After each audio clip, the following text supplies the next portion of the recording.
और जिस तरीके से नोएडा में ये प्रदर्शन चल रहा है, हालांकि पहले शांतिपूर्ण तरीके से ये प्रदर्शन चला, लेकिन अचानक माहौल बिगड़ा या बिगाड़ा गया। हमारे साथ अरविंद जैन सर, पूर्व डीजीपी जुड़े हैं। इसके अलावा Vipin Malhan, president entrepreneurs association Noida जुड़ रहे हैं। साथ ही साथ सहयोगी हमारे साथ हिमांशु जुड़ रहे हैं।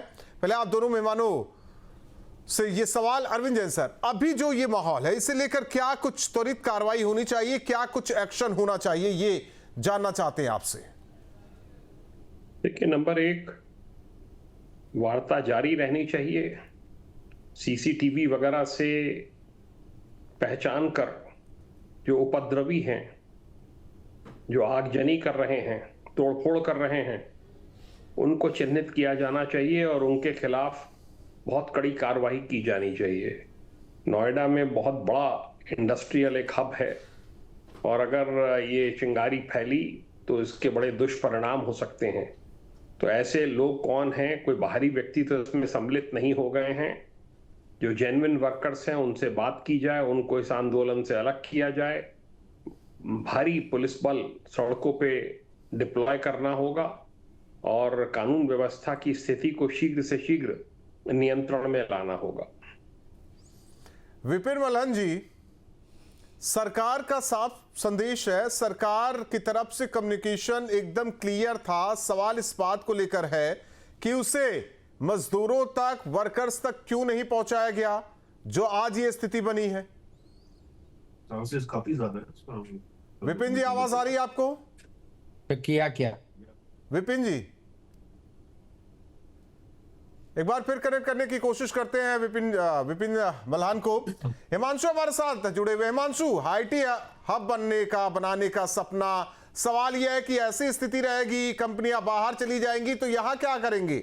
जो मजदूर आज कह सकते हैं कि उनके शक्ल में उपद्रवी है, चाहे जो भी है, वो तो जांच पड़ताल के बाद क्लियर होगा, लेकिन सवाल यही है कि साग पर बट्टा लगा कौन रहा है। सवाल यह है कि जिनके ऊपर जिम्मेदारी थी, अधिकारियों के ऊपर जिम्मेदारी, कि कहीं कम्युनिकेशन गैप ना हो, क्योंकि ये आज तो नहीं हुआ, 4-5 दिन से ये प्रदर्शन चल रहा था। फेज 2 से शुरू हुआ, जो कि नोएडा सेक्टर 63-62 कई हिस्सों में फैल गया है। जिनके ऊपर जिम्मेदारी, वो क्यों पीछे हटे?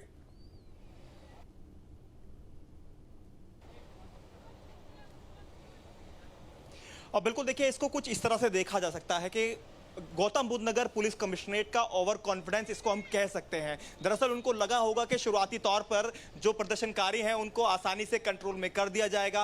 स्टार्टिंग से ही प्रोटेस्ट ये चल रहा था, बीते 4 दिनों से देखने को मिल ही रहा था, आपस में वार्ता चल रही थी, लेकिन किसी को भी इस बात का अंदाजा नहीं था कि इतनी ज्यादा तेजी के साथ ये स्प्रेड होगा, फैलेगा और पूरे नोएडा को ये अपनी चपेट में ले लेगा। कोई भी सेक्टर अब इससे अछूता नहीं रहा है, चाहे हम सेक्टर 63 की बात कर लें, 62 की बात कर लें, और इस समय हम सेक्टर 63 के 14 पर खड़े हैं, जहां पर विपुल मोटर्स आप देखेंगे गाड़ियों को आग के हवाले कर दिया गया और 20 से ज्यादा गाड़ियों में तोड़फोड़ अंदर की गई। 5 से ज्यादा मोटरसाइकिल जो 2 व्हीलर थी उनको आग के हवाले किया गया। यहां पर आप देखिए क्या स्थिति रही होगी, क्या हालात रहे होंगे। जिन रास्तों से होकर हम यहां पर पहुंचे थे,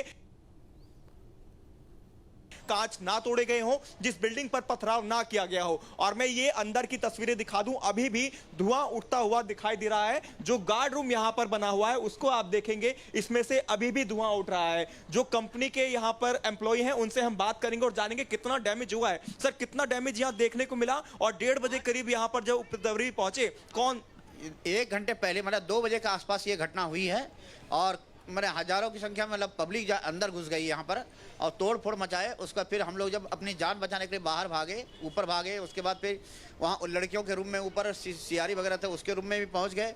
वहाँ पर भी मैंने लड़कियों को छेड़छाड़ किया, बदतमीजी की गई, बदतमीजी काफ़ी सारा किया इस लोगों ने। कितनी गाड़ी आग के हवाले हुई यहाँ पर? यहाँ पर 5 गाड़ियाँ तो हमारी आग लग गई पूरी कंप्लीट, और 26-27 गाड़ी का कम से कम नुकसान हुआ, जिसमें शीशे तोड़ दिए गए, किसी में डंडे मारे गए, किसी में कुछ मारे। थोड़ा मैं दिखा सकता हूं अंदर आकर तस्वीरें यहाँ पर? मैं चाहूंगा देखिए अंदर की तस्वीरें आप तक जरूर, कि किस तरह से यहाँ पर आगजनी की गई और लड़कियों के साथ भी छेड़छाड़ हुई है, ऐसा कहना है। ये देखिए यहाँ पर आप देखिए, पहले इस गार्ड रूम को भी आग के हवाले कर दिया गया, यहाँ जो गाड़ी है इसको आग के हवाले किया गया, जो बाहर गाड़ी खड़ी थी उनको आग के हवाले किया गया, जो 2 व्हीलर थे उनको भी आग के हवाले कर दिया गया। बाद में पुलिस फोर्स यहाँ पहुंची, लेकिन बाद में क्या होता है, दरअसल ये सवाल खड़ा हो जाता है कि बाद में हुआ तो फायदा क्या हुआ, लेकिन लेट क्यों रही पुलिस? इतना जो अपने आप में कॉन्फिडेंट थी कि हम सब कुछ कंट्रोल में कर लेंगे, उनके हाथ से चीजें निकलती चली गई। और यहां देखिए किस तरह से नुकसान हुआ है पूरी कंपनी में, जगह जगह पत्थर मारकर जो शीशे थे सबको डैमेज कर दिया गया। और जो गाड़ियां थी आगे भी जो खड़ी हुई हैं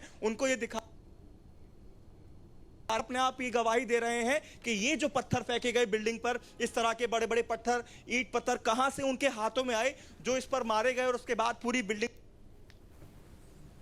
जो थे वो तोड़ दिए गए। एक तरफ मुख्यमंत्री ये दावा करते हैं कि गौतम बुद्ध नगर इंडस्ट्रियल हब है, आईटी हब उसको बनाने का दावा करते हैं, लेकिन जो आज की तस्वीरें आई हैं वो डरावनी हैं। और ऐसे में इन्वेस्टर अब ये सोचेगा क्या वो गौतम बुद्ध नगर का रुख करे, क्या इंडस्ट्री यहां लगाए, अगर वो सुरक्षित नहीं है तो। जबकि गौतम बुद्ध नगर पुलिस कमिश्नरेट इतना देखिए हिमांशु, मुजफ्फरनगर में सीएम थे, आज वही मंच से उन्होंने कह दिया है कि हम कर्मचारी उनके पक्ष में खड़े हैं, उनके अधिकारों के पक्ष में खड़े हैं।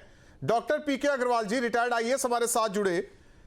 डॉक्टर पीके अग्रवाल जी, हिमांशु हमारे सहयोगी ने तस्वीरें दिखाई, सवाल इस बात को लेकर है ये प्रदर्शन शांतिपूर्ण तरीके से चल रहा था, सवाल यह भी है कि जो जिम्मेदार अधिकारी थे उन्हें कम से कम बातचीत तो करनी चाहिए थी कि कल को कुछ भी हो सकता है। ये वो वर्ग है जो कि 12-12 घंटे नौकरी कर रहा है, उनकी कुछ मांगे थी, बातचीत का रास्ता निकाला नहीं गया, 4-5 दिन बीत गए और फिर ये धीरे धीरे बढ़ते बढ़ते उग्र प्रदर्शन।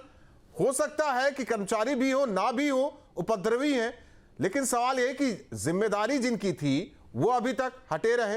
अब डटने की बात आ रही है, ये कम्युनिकेशन गैप या कहे जिम्मेदारी से दूर जाना, नहीं तो क्या है फिर? हाँ, मिल रहा है। अब देखिए, इसमें अवश्य गफलती तो है ही पुलिस की जब ऐसा कोई वायलेंस होता है, लेकिन मैं सोचता हूँ कि डिस्ट्रिक्ट मजिस्ट्रेट ने कुछ ऑर्डर इशू किए थे कि इन लोगों की बोनस की मांगें कंसिडर होंगी और भी जो चीज़ें हैं वीकली हॉलीडेज वो भी कंसिडर होंगी, लेकिन जो मुख्य मांग है वो सैलरी की है। तो मैं सोचता हूँ कि उत्तर प्रदेश में भी अब जैसे हरियाणा के स्तर पर सैलरी कुछ बढ़ना चाहिए। सेंट्रल गवर्नमेंट ने जब सैलरी बढ़ा दी है 15,000 और लोग और भी ज़्यादा कहते हैं, तो यूपी में भी सैलरी बढ़ जाना चाहिए। और मैं सोचता हूँ पुलिस कमिश्नर का भी ये दायित्व था कि जो प्रोटेस्टर हैं उनको ले जाकर डिस्ट्रिक्ट मजिस्ट्रेट ऑफिस में बात कराते, क्योंकि अब क्योंकि पुलिस कमिश्नरेट हो गया है तो ये पुलिस का ही दायित्व पूरा आ जाता है। और असिस्टेंट लेबर कमिश्नर भी अपने दायित्व में चूके हैं, इन्हें पहले से जानना चाहिए कि इनकी क्या ग्रीवांसेस हैं और ग्रीवांसेस को, जो लेबर ग्रीवांसेस हैं उनको दूर करना चाहिए। अब ये जो ग्रीवांस है मेनली सैलरी का है, जो कि मनेसर में प्रोटेस्ट हुआ, आप जानती हैं, गुड़गांव में हुआ, तो सैलरी बढ़ाने का और इन लोगों का जो वर्किंग आवर्स हैं अगर ओवर टाइम करते हैं तो डबल पेमेंट होना चाहिए। सेंट्रल गवर्नमेंट के ऑलरेडी रूल्स इशू किए हुए, नहीं देखिए ये तो सब इनको यूपी में लागू करना चाहिए, लेकिन किसी भी हालत में ये वायलेंस को जस्टिफाई नहीं किया सकता, नहीं किया जाता। हिंसा किसी भी समस्या का समाधान नहीं है। अब से डीडी फ्री डिश की चैनल नंबर 57 पर देखिए न्यूज नेशन।